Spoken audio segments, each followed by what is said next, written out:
I guess it's weird if we really want to slow down and focus on one punch at a time if we want to talk about the left hook, because there is no other punch that has as many variations as a left hook. There's shovel hooks where you move your head offline and come in. There's counter hooks, classic hooks where you move backward and catch the opponent coming in.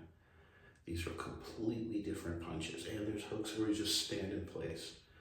Totally different punches, but they all have certain things in common. The arm is not swinging independent of the body. The arm and the body are moving as one unit. And this V shape or this L shape is not moving. It's not scooping out. The elbow is just lifting into the V shape or lifting into the L shape. That's all that's happening. So the really complex part comes from the generation of power. If you were just sitting in a chair, you couldn't throw a very powerful hook punch. The power from a rear hook or a front hook comes from this throwing, this transferring of the weight with the hips. Now, like I said, with the left hook, that can be very complex because the motion of the hips can go like this, it can go like that, it can go backwards, it can stay in one place and pivot. Let's examine them all. First and foremost, I'd like to say, thanks to our sponsor for today's video, the jab. The jab is so simple. If we just plant our rear foot and step in and out with the front foot, we can win fights against multiple opponents. There's a video of a Turkish street fight where a guy who's not even an amateur boxer, not even a competitive boxer, just a recreational guy who knows some moves, is knocking out several guys who come and attack him just because he's mastered distancing and angling and a jab. So to start off with the left hook, we're going to use that same footwork. We're going to plant the rear foot and step in and out just like we do with the jab, but we're going to do that with a hook.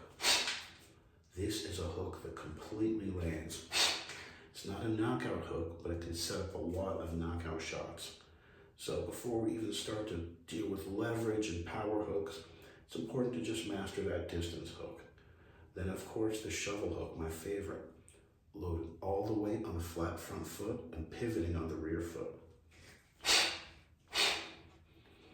Then we have just the standard hook, where you're pushing off the rear foot and twisting on the front foot. And the counter hook, which is one of the most powerful punches ever, where you start out on the ball of the front foot and the front foot kicks out and you land all the power on the rear foot, which is now flat. Started out on the ball, it's now flat, and then boom!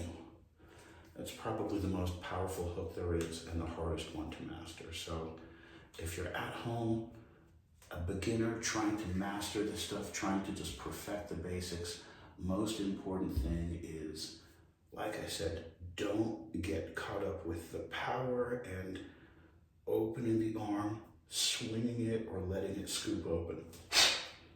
You want it to be tight, you want it in slow motion to maintain this position, this V-shaped position, or at the very least, this L-shaped position. You do not want it going out further like that. L-shaped, 90 degrees, 85 degrees at most, and even better, this really tight V shape, which has even more